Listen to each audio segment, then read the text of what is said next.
आपने कभी कल्पना किया है कि आपके अगर हाथ पैर दोनों बांध दिए जाएं तो ज़्यादा से ज़्यादा आप क्या कर सकते हैं? या तो आप बैठे रह सकते हैं या फिर लेट जाएंगे, या फिर आपको हाथ पैर जिन परिस्थितियों में बांध के छोड़ दिया गया होगा आप वैसे ही हालात में पड़े रहेंगे। या ये कहें कि बहुत ज़्यादा दिन अगर हो जाए तो आप शायद सुसाइड करने की भी सोचने लगेंगे। अगर आप सोचिए कि कोई पैदा हुआ हो और उसका हाथ पैर ही ना हो तो वो कैसे जी रहा होगा। आज हम आपको ऐसे व्यक्ति की कहानी सुनाने जा रहे हैं जिसके जन्म से ही हाथ पैर ही नहीं है। हाथ पैर ना होने के बावजूद भी उसने ऐसा कारनामा कर दिखाया जिसकी उम्मीद शायद हाथ पैर वाले भी नहीं कर पाते हैं। नमस्कार, मैं जय Pratap bright of life AP के नए एपिसोड में आपका स्वागत कर रहे हैं। उम्मीद कर रहे हैं आप स्वस्थ होंगे, सुरक्षित होंगे और मुस्कुरा रहे होंगे। चैनल पे नए हैं तो चैनल को सब्सक्राइब कर लीजिएगा, लाइक कर दीजिएगा। वीडियो अगर आपको पसंद आता है तो शेयर भी कर दीजिएगा। अगर लगता है कि ये वीडियो किसी के लाइफ में चेंजिंग ला सकता है या किसी को जीने की राह दिखा सकता है तो 4 दिसंबर 1982 को ऑस्ट्रेलिया में एक घर में एक बच्चा पैदा होता है। नाम पड़ता है निक विजिक्स। जब ये बच्चा पैदा होता है तो नर्स उस बच्चे को उसकी माँ के पास ले जाती है देने के लिए, लेकिन सोचिए वो माँ उस बच्चे को देखते ही गोदी में लेने से ही मना कर देती है। ऐसी सिचुएशन कैसे हो सकता है जब एक माँ अपने बच्चे को लेने से ही मना कर दे?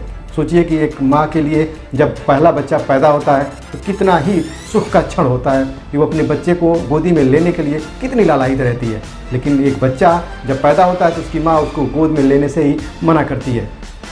धीरे धीरे परिस्थितियाँ बदलती हैं और लोग, या ये कहें कि परिवार के लोग, उस बच्चे को एक्सेप्ट करना शुरू कर देते हैं। धीरे धीरे बच्चा बड़ा होता है लेकिन उसकी केयर कुछ ज़्यादा ही होने लगती है।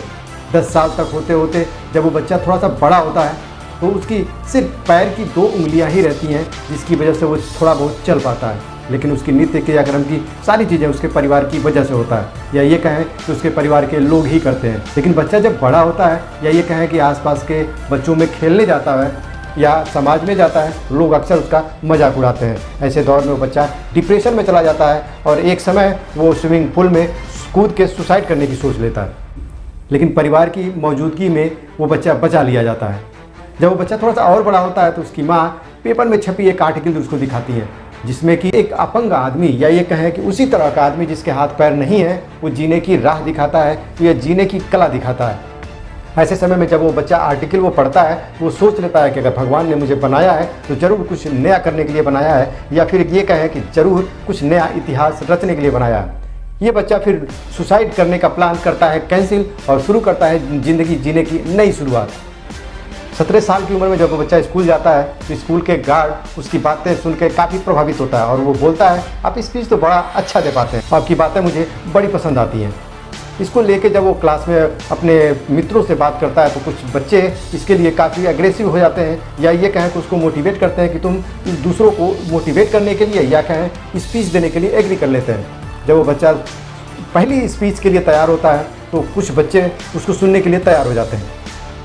जब पहली स्पीच उस बच्चे ने दी तो सिर्फ क्लास में 6 बच्चे थे और 6 में 6 उसके स्पीच से काफ़ी प्रभावित होते हैं। इस तरह से ये कहें कि निक विजिक्स का पहला स्पीच काफ़ी पावरफुल रहा, भले ही 6 बच्चों से ही शुरुआत क्यों नहीं हुई। उसके बाद ये शुरुआत ऐसी हुई कि आपको बताऊंगा कि 60 देशों की यात्रा इस बच्चे ने कर ली। उसके बाद इस बच्चे ने एक नई कंपनी की शुरुआत कर दी और नाम पड़ा एटीट्यूड एज एटीट्यूड। सोचिए जिस बच्चे का हाथ पैर नहीं था वो कंपनी चलाने की शुरुआत कर चुका था। इसके बाद ऑस्ट्रेलिया गवर्नमेंट ने उस बच्चे को ऑस्ट्रेलिया युवा पुरस्कार से नवाज दिया। टेट्रा एमेलिया सिंड्रोम नाम की बीमारी से ग्रसित बच्चे जिसका हाथ पैर नहीं था वो एक कंपनी चला दिया, उसको एक पुरस्कार मिल गया। जीने की राह ऐसी शुरुआत किया, उसने 5 किताबें तक लिख डाली और उसमें एक किताब लाइफ विदाउट लिमिट, ये काफ़ी ज़्यादा चर्चित हुई और वो 30 से ज़्यादा भाषाओं में प्रकाशित की गई। सोचिए अगर एक बच्चा जिसके पास हाथ पैर नहीं था उसने कंपनी शुरुआत कर दी। सोचिए आजकल के माहौल में जब लोग सब कुछ होते हुए भी डिमोटिवेट हो रहे हैं, ऐसे दौर में ये लड़का करोड़ों को मोटिवेट कर रहा है। अगर आपने भी ज़िंदगी में हार मान ली है तो इससे ज़्यादा बढ़िया उदाहरण तो आपको मिल ही नहीं सकता कि जिसका सब कुछ नहीं, जिसका कुछ भी नहीं है फिर भी वो जीने की राह अगर दिखा रहा है तो आपके अंदर तो बहुत सारी जज्बा है साहब। आपके पास तो सब कुछ है, आप थोड़ा हिम्मत तो दिखाइए, आप थोड़ा जुनून तो दिखाइए। आप कामयाब होके रहेंगे, आप कामयाब होके रहेंगे। उम्मीद कर रहे हैं आपको वीडियो पसंद आया होगा। वीडियो पसंद आया हो तो वीडियो को लाइक कर दीजिएगा, शेयर कर दीजिएगा अगर लगता है कि वीडियो किसी के लाइफ में चेंजिंग ला सकता है तो। मिलते हैं अगले वीडियो में, तब तक के लिए आप अपना बहुत ख्याल रखिएगा। जय हिंद।